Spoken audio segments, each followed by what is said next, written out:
La base aérienne 301 de Garoua s'impose désormais comme un redoutable outil de combat en perpétuelle effervescence. Au cœur du septentrion, son rayonnement est impulsé par un commandement visionnaire, le dynamisme, mais surtout le professionnalisme d'aviateur rompu à la tâche. Au-delà de sa beauté qui fascine et force l'admiration, cette composante essentielle dans le dispositif sécuritaire est une fierté pour l'armée de l'air dont l'état-major apporte un appui constant pour consolider ce label aérien. En témoigne cette visite d'inspection du général de brigade aérienne Jean-Calvin Momha, chef d'état-major de l'armée de l'air, qui régulièrement s'assure de la tenue de cette plateforme aéronautique. Nous sommes très satisfaits ici à la base aérienne 301 de Garoua. Comme vous pouvez le constater vous-même, c'est une base très bien tenue, avec un personnel avec de belles attitudes, et ce qui montre que l'encadrement est très bon ici. Et ça fait que le travail qui doit être fait est bien fait. Les missions qui leur sont dévolues sont bien remplies.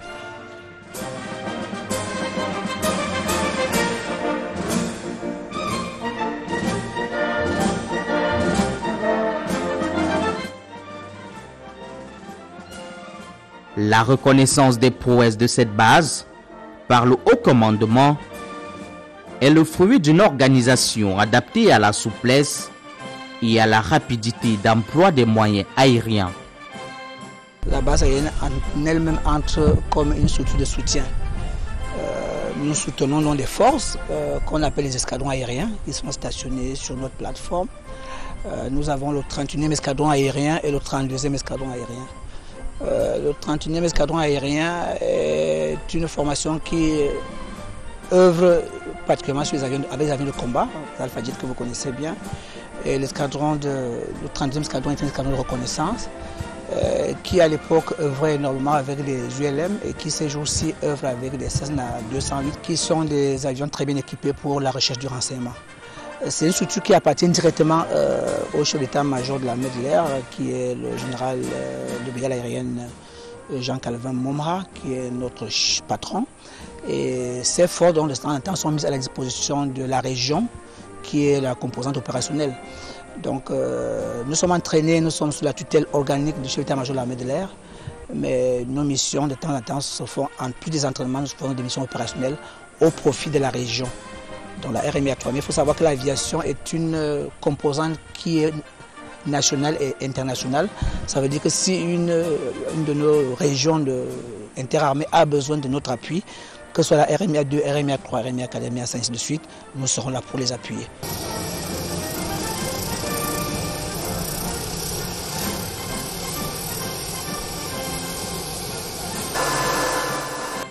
Comme chaque jour, sur le tarmac de la base aérienne 301 de Garoua, c'est l'ultime manœuvre de mise en route des aéronefs qui prennent le chemin des airs pour un vol en patrouille. Ces missions permanentes d'entraînement, mais également opérationnelles, avec ces appareils ultramodernes, permettent de recueillir de précieuses données afin d'être prêts à réagir à toute forme de menace et les anticiper autant que possible. Nous pouvons détruire les objectifs par le feu. Ça veut dire que nous avons un outil qui est l'avion de combat et qui peut délivrer le feu. La nouvelle spécificité, c'est que nous détenons actuellement la maîtrise du renseignement par l'avion. Nous avons des nouvelles capacités qui nous ont été octroyées par notre très bonne collaboration avec les Américains, qui font que désormais nos forces, tant qu'à la force multinationale que toutes les autres forces qui ont besoin du renseignement prévisionnel, font appel à nos ISR, à nos Cessna 208. Nous avons déjà l'entraînement parce qu'il est important pour les forces de s'entraîner. À côté de ça, nous avons l'instruction parce que nous recevons constamment de jeunes pilotes, de jeunes mécaniciens, de jeunes techniciens opérateurs que nous formons aussi afin qu'ils arrivent au bon niveau. Après, nous sommes un soutien à l'armée de l'air. Partout nous sommes sollicités, que ce soit les surveillants de frontières, que ce soit actuellement en support à la force multinationale mixte. à Maroua, au Niger, à Difa ou à N'Djamena dans la lutte contre Boko Haram. L'un des principaux rôles que nous avons, c'est de pouvoir déterminer, déceler l'ennemi dans un champ d'opération et dire donc que celui-ci est un ennemi que nous pouvons neutraliser, celui-ci est une force amie dont nous devons plutôt protéger. Grâce au sens élevé de la discipline, la quête permanente de la perfection, la rigueur et le professionnalisme de ces hommes, la base aérienne 301 de Garoua s'affirme comme un outil important dans le combat victorieux que mène le Cameroun contre l'insécurité. Lorsque la guerre contre Boko Haram commence, déjà il faut signaler que l'avion détruit des gros objectifs. Et toutes nos missions, quand il s'agit de l'appui-feu, ça relève de l'accord du chef de l'État. On a eu l'accord du chef de l'État pour pouvoir aller délivrer la place de Achiracha, que vous connaissez très bien. Et c'est la première fois que nos avions ont été autorisés à délivrer les feux. Avec des appareils à la pointe de la technologie, cette plateforme aéronautique garde son statut d'avant-gardiste et sa posture régalienne, celle de concourir efficacement à la défense des intérêts vitaux du pays. Tout système, et en l'occurrence les systèmes aussi pointus que les aéronefs militaires, a besoin de naître, de vivre et de mourir.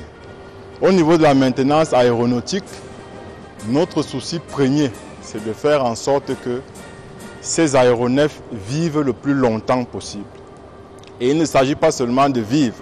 Il faudrait que ces aéronefs puissent vivre en maintenant les capacités et les effets qu'ils sont en mesure de produire sur un théâtre d'opération et la raison pour laquelle ils ont été acquis. Au bout de cette belle symphonie, des résultats éloquents.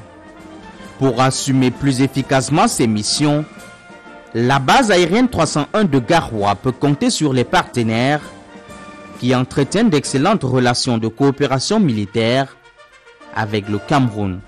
Quand vous êtes à côté d'une grande armée comme l'armée américaine, une armée moderne, vous apprenez beaucoup. Mais en retour, ils nous disent aussi qu'ils apprennent beaucoup de nous. Parce que ce n'est pas le même terrain, ce n'est pas le même climat qu'il y a chez eux.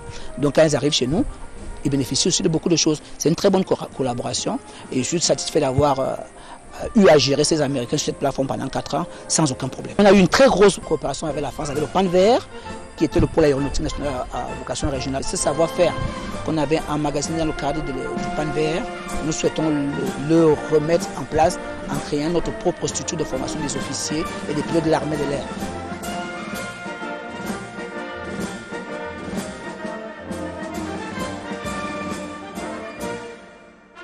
Au sein de la base aérienne 301 de Garoua en perpétuelle rénovation, l'efficacité s'allie à la beauté du cadre.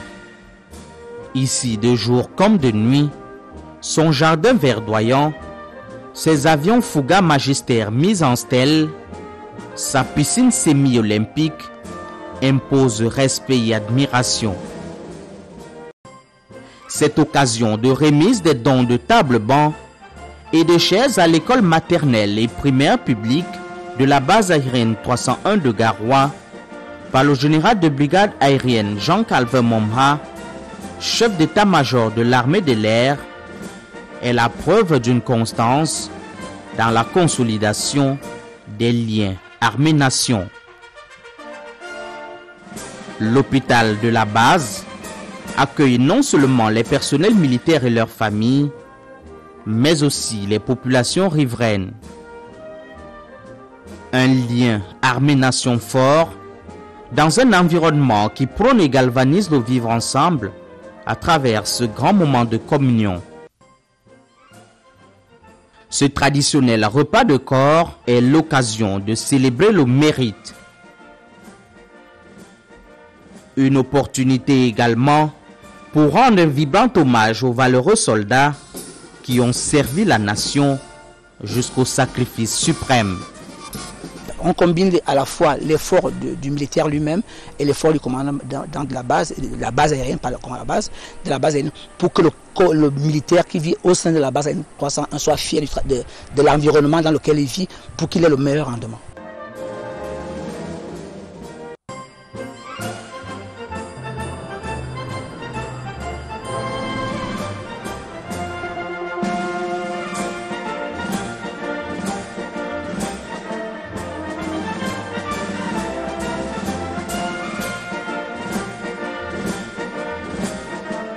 que l'homme monte dans une machine qui est faite par l'homme, se retrouve dans les airs, il a contre lui cette machine, qui n'est pas un oiseau.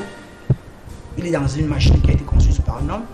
En plus de ça, vous avez la météo, qui est un élément naturel qu'on ne maîtrise pas, qu'on commence à maîtriser par les prévisions météo, mais qu'à l'époque, on décollait sans trop savoir la météo qu'on va trouver à l'arrivée. Maintenant, avec les satellites et tout ce qu'il y a comme GPS, on peut prévoir la météo. Donc l'homme, le pilote, le mécanicien qui est dans l'avion, rencontre des paramètres qui ne sont pas naturels. Donc ce métier est un métier pour moi qui est difficile. Il faut s'orienter en l'air, il faut savoir comment va la machine, on doit contrôler les paramètres de la machine. Si tout va bien, on est stressé parce que la machine peut vous lâcher, on est stressé parce qu'on ne sait pas si la météo va être bonne en route. En plus, nous les pilotes de combat, on est stressé parce que vous pouvez être descendu par un ennemi. Donc lorsque vous partez pour attaquer un objectif au sol, vous n'êtes pas sûr que l'objectif n'est pas protégé. Donc tous ces gens qui sont décédés partout, j'ai pensé qu'il faut au moins que leur nom reste quelque part. C'est pour ça que j'ai pris toute la liste de toutes les formations de l'armée de l'air, avec l'accord du général de brigade aérienne chef de l'armée de l'air, pour que je puisse mettre cette plaque ici.